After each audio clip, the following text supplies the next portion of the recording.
Kalau misalnya kita ngomongin angka pengangguran itu kan yang tercatat ya di industri formal. Sedangkan bukan hanya di Indonesia saja, sejak 2020 itu banyak negara-negara juga yang Gen Z-nya itu terjadi pergeseran. Gak mau lagi kerja di kantoran, pengennya jadi freelancer atau bahkan content creating gitu.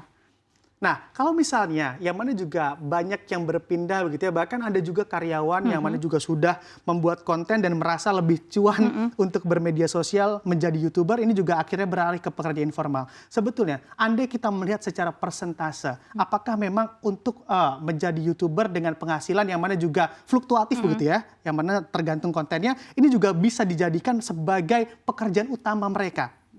Jawabannya menurut saya kenapa tidak ya, karena seperti yang kita tahu memang industri ini itu bisa saja mendatangkan pundi-pundi yang cukup besar gitu ya.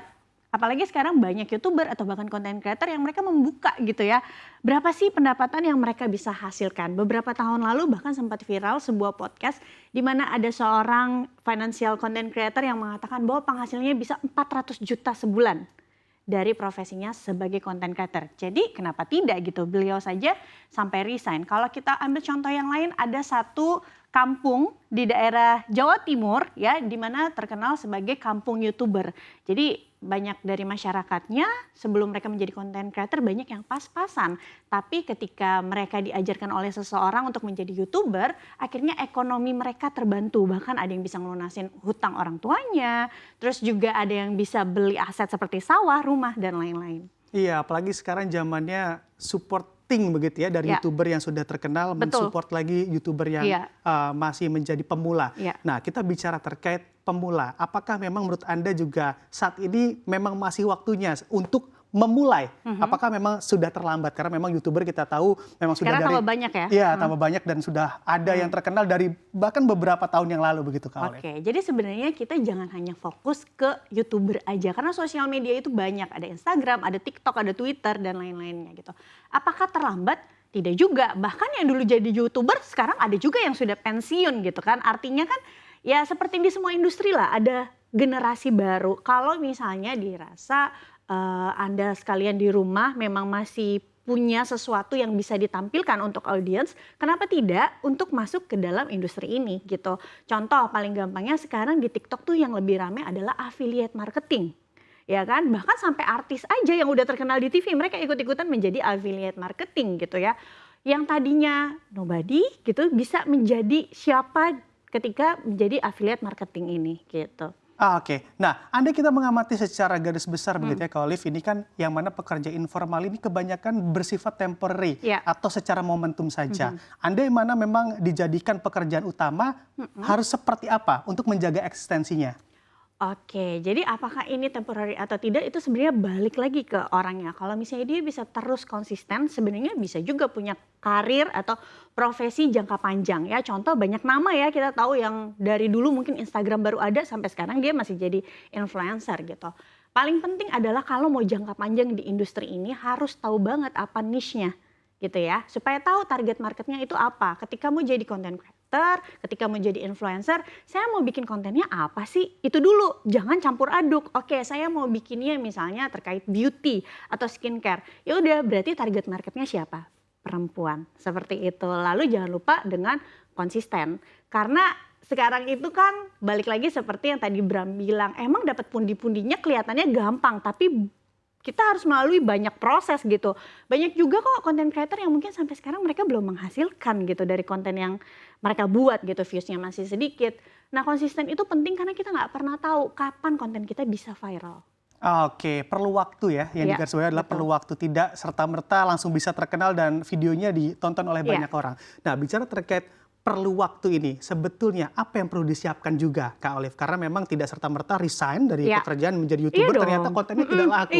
Nah ini gimana tipsnya dari Anda? Oke, kalau tadi saya sudah sampaikan niche karena ini menentukan siapa target marketmu, ya kan?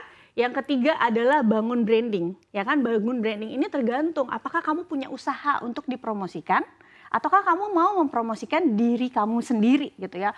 Contoh ada sebuah perusahaan skincare yang besar lah, kita tahu pemiliknya kurang kaya apalagi sih, tapi ngapain dia membrandingkan dirinya di sosial media supaya apa, orang-orang yang nggak tahu produk yang beliau jual bisa jadi tahu dan beli gitu ya, atau bahkan bisa ikut menjadi resellernya, seperti itu.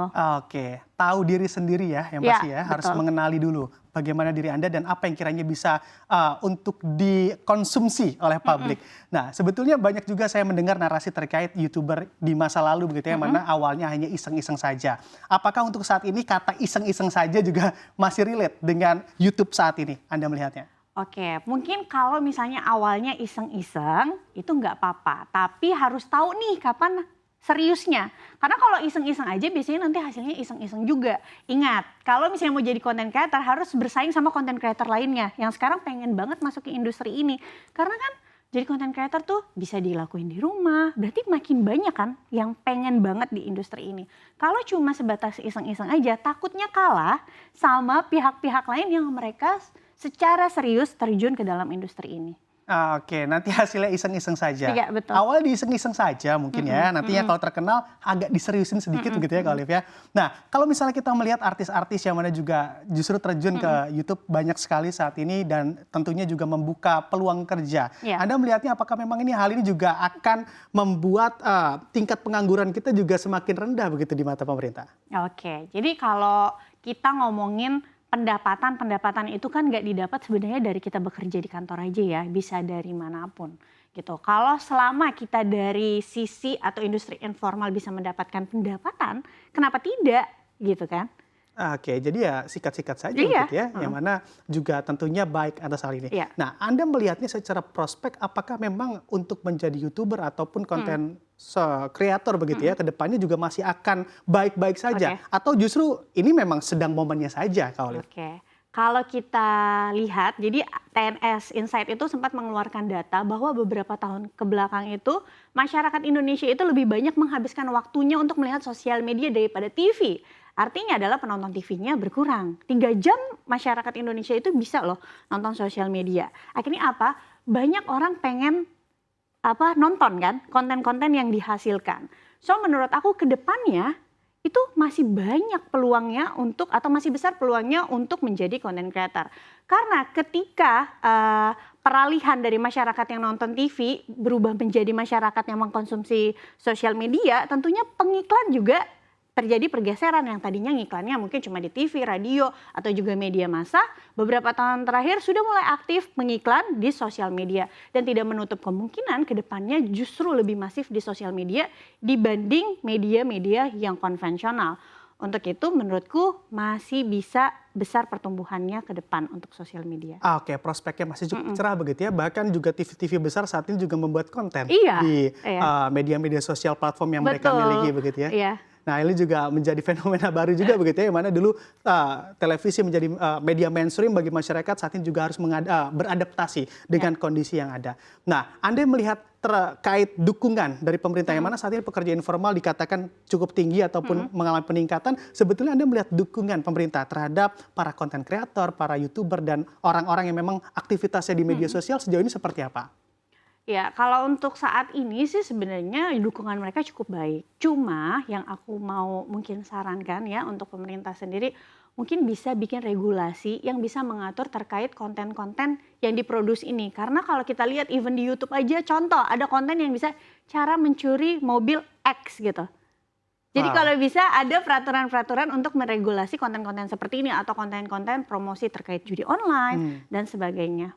Ya, bahkan kalau misal kita lihat begitu ya, untuk polisi cyber pun saat ini udah ada. Iya. Tapi tentunya memang secara beriringan, ya namanya crime juga terus bertambah, walaupun memang sistem keamanan kita juga terus ditambah. Nah, untuk regulasi yang mana juga terkait keamanan tadi, apa saja lagi kira-kira yang diperlukan untuk kedepannya agar memang berkonten ataupun bermedia sosial di tanah air menjadi lebih baik, Kak Olive?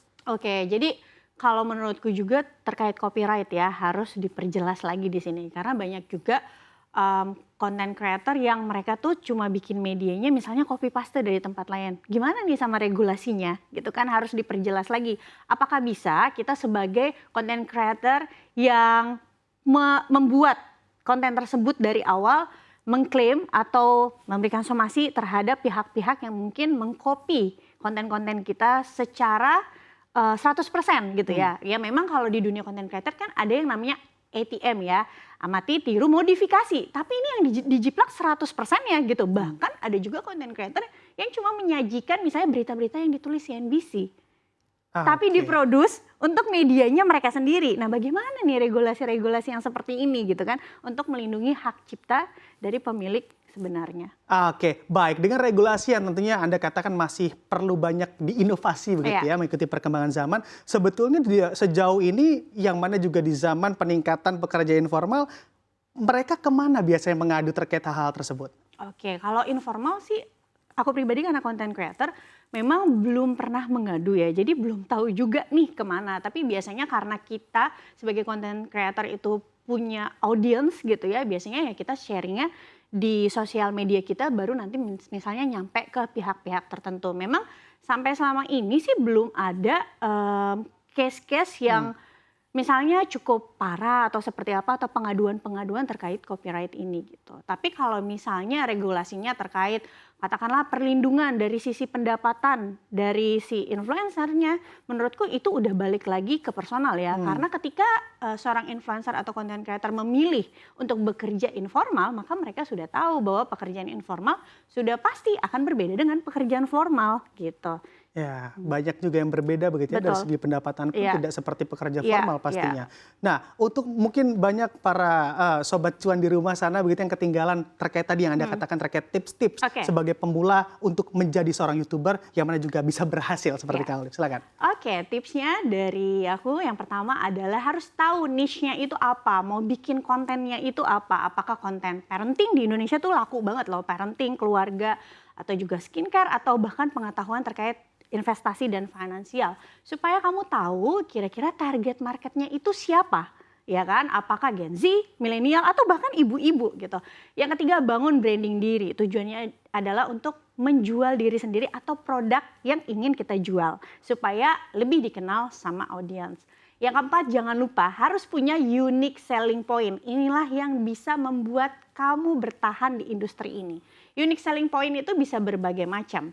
Contohnya kalau misalnya kamu mau jadi beauty influencer, sekarang banyak banget beauty influencer ya Bram, tapi lebih spesifik nih beauty influencernya misalnya yang krim-krim anti-aging aja, karena usianya mungkin sekarang udah 40 tahunan, kayak gitu. Atau misalnya kasih jargon-jargon yang bisa nempel di kepala, contohnya kayak asap pola pikir, hah kok gitu? Atau apa, loh kok bisa punyanya Pak Irwan? Atau misalnya seberapa kaya punyanya Samuel Chris. Dan jangan lupa apapun itu niche kamu harus ada sisi edukasinya gitu ya. Semakin seorang content creator itu bisa memecahkan berbagai masalah itu biasanya makin dilirik sama brand. Contohnya adalah ada seorang influencer yang bernama Vina Maulina. Kontennya relate banget kok. Kita sekarang demografi gitu ya, di bonus demografi. Beliau membuat konten tentang cara membuat CV yang baik dan cara menjawab ketika interview. Bonus demografi banyak banget orang yang pengen cari kerja. That's why kontennya viral. Jadi nggak usah pusing-pusing mikirin konten yang berat-berat. Cari di sekeliling kamu kira-kira kebutuhan sekeliling kamu tuh apa sih. Dan yang terakhir adalah konsisten. Oke,